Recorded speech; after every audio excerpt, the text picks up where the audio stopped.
Hello, fellow Dragon Ball fans. Welcome to the King's Court. Alright, it's Friday. You know what that means? It's Daima Friday. So, just like all the other videos, for the record, if you're a new viewer, thank you so much for clicking on the video. And if you're a returning viewer, hi, how you doing?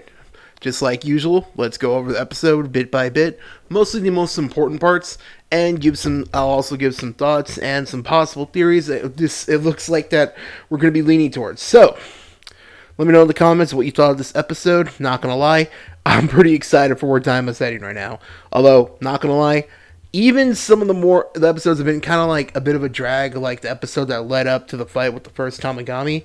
Not gonna lie, I haven't really been bored at all through any episode. So, this one opens up with I guess you call them the Daima crew, Goku, Supreme Kai, Panchi, and Glorio flying in their stolen ship. It's still funny to me that's a stolen ship, because that did come up later.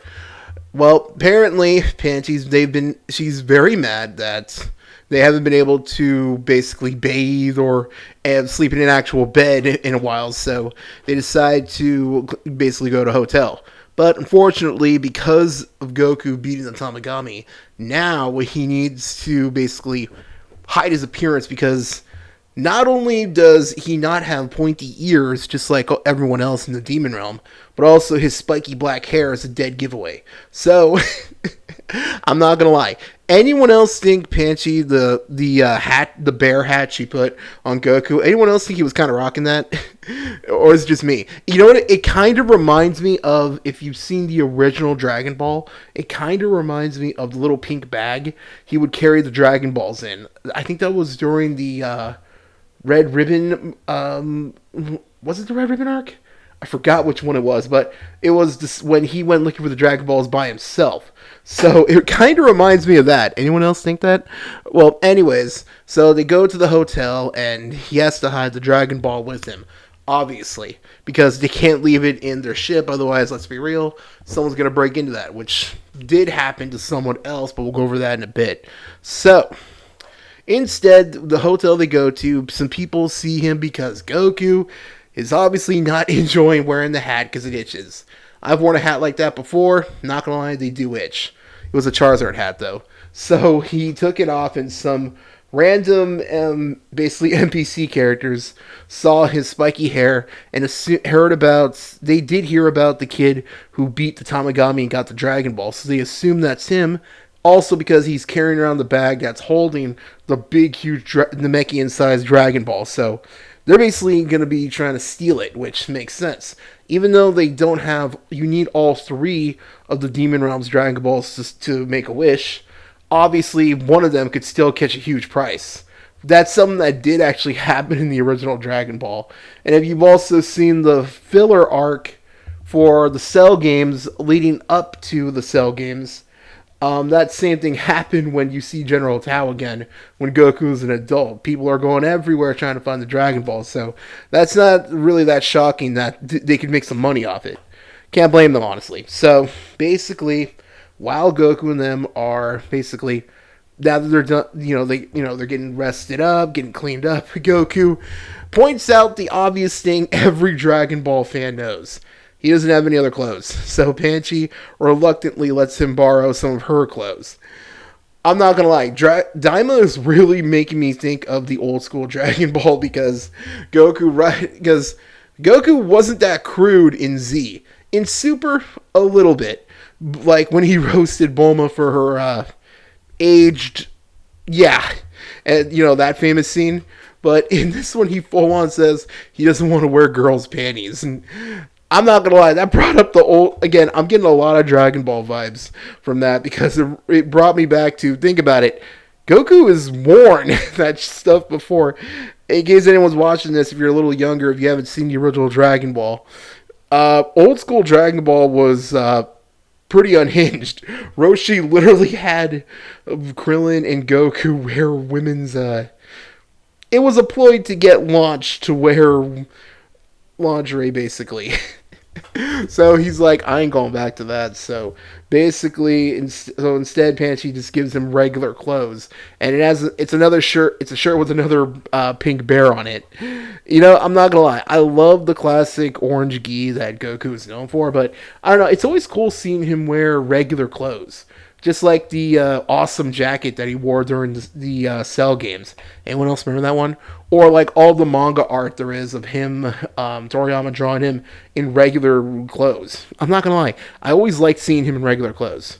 I don't know, he just pulls it off. So basically, the people who are not people, but demons who want to steal the Dragon Ball basically start a ruckus in the hotel. Goku obviously does Goku things and fights them off, but that was just a ploy to distract them so they could steal the Dragon Ball.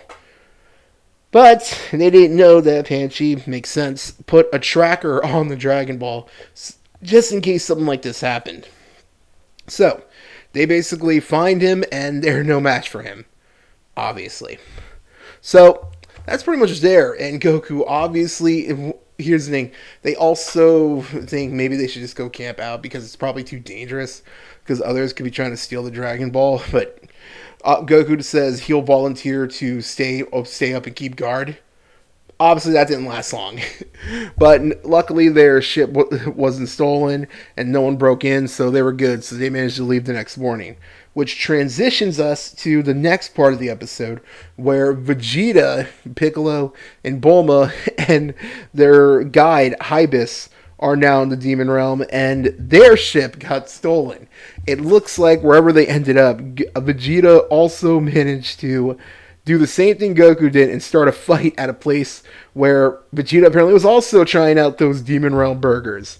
Again, I'm not a burger fan, but man, I would try one.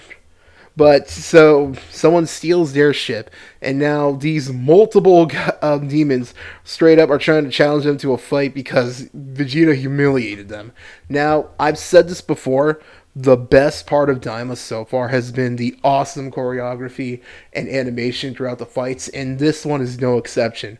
Vegeta, not only did he tank these guys, but the animation was just so fluid. I'm not gonna lie, 10 out of 10. So that's a lot of people have been sleeping on Daima apparently, but if you watch it, again, the animation more than makes up for it. So basically that ends right there. And then Goku and them show up, but they can't give them a ride because there's not enough room in their ship, basically. So they'll tell them that they'll try to get Panchi's dad to send them another ship. And basically, after Vegeta though beats up these guys, they tell him where their ship is. So that takes care of that. So this episode was really good so far, but it's what happens next that is the most interesting.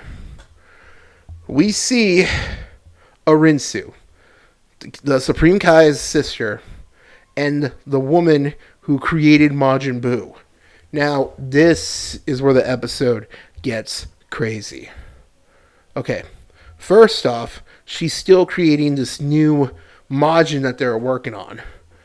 And we find out another bit of lore. Now, this has been one of the craziest things. First off, we found out that this lady, whose name is slipping me, I am so sorry. I'll put a picture of her, obviously. Not only she's the one who created Majin Buu, but this is another crazy lore job. Now, she apparently is the same person. It looks like she also created the Cybermen. That's right. The weird little foot soldiers that fucked up Yamcha in the first season of Z. Apparently, she, I guess, made them and sold the seeds for them off to Outworlders. So, I don't think that means, though, she sold them to Vegeta and Nappa directly. If anything, if I had to guess, this is headcanon, this is speculation, she probably sold them to Outworlders, and somehow the Saiyans managed to acquire them, just like how they acquired their planet Vegeta. So, that is crazy. So, not only did she create Majin Buu, but she also created the Cybermen. I'm going to be honest, I never once thought we'd hear about them ever again. So, this is where things get interesting. Apparently, this new Majin they're making not only will have Arinsu's essence, and the essence of Majin Buu, but also is going to be using a Cybermen seed to create it. So this thing is already an amalgamation of different creatures, but apparently using this seed the Cyberman seed apparently will make it easier to control, because she already said that she considered Majin Buu a failure because he was uncontrollable, which, obviously we all know that. So, after they plant the seed in the concoction that they made, it grows and creates the new Majin Buu, Majin Kuu. So, not only do we got a new Majin, but now they've also resurrected the Cybermen. I wonder if... Okay, so far there's been a lot of callbacks to Dragon Ball and Z, obviously. I wonder if later on down the line, if this new Majin is going to pull up a Cyberman and blow itself up. I wonder if we're leaning towards that eventually. Although, obviously that's probably not going to be for a while, because basically this thing is brand new. So... Now, I've been seeing a lot of people kind of say they're not really high on, like, really happy about the design of the Majin. I can kind of see it, but I kind of like it. Although a lot of people have been making some jokes saying that its head looks like a... Yeah. So, I'm not gonna lie, it's got that comedic look, but he looks really interesting. So I'm very interested to see where they're going with him. But not only did we see him, we heard him speak. Arinsu's first command for this new Majin is to go defeat the Tamagami of that demon realm. Because remember, there's 3 Tamagamis, 3 Dragon Balls. Goku already beat 1, and there's 1 left, which means now there's going to be 1 left if this one manages to beat it. So I'm assuming this means in episode 10 we're going to see that fight. So she's basically saying if this Majin can't even handle the Tamagami, it's not going to be worth her time. So, it makes sense. So, that's basically where the episode ends right there.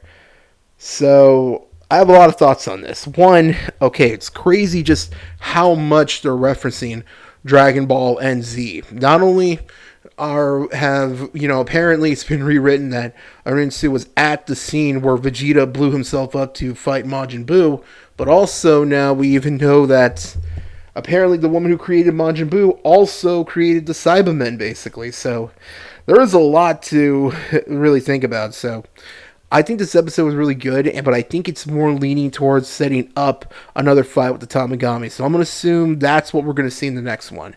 So overall, again, Daima has not disappointed. And like I said, the fight with Vegeta... Obviously, the lore with the Cybermen and this new Majin was great, but that was probably one of my favorite scenes. Just how fluid the choreography has been. So, that's basically pretty much all that happened. So, I think, though, like I said, in the next episode, we're going to see another fight. And eventually, I'm guessing this means, since Goku already fought one, and this one's going to fight this one, I'm guessing this means Vegeta is probably going to have to fight the 3rd Tamagami. So we'll see what happens. Again, I'm really excited where Daima is going. We're already going to be at episode 10. That's crazy.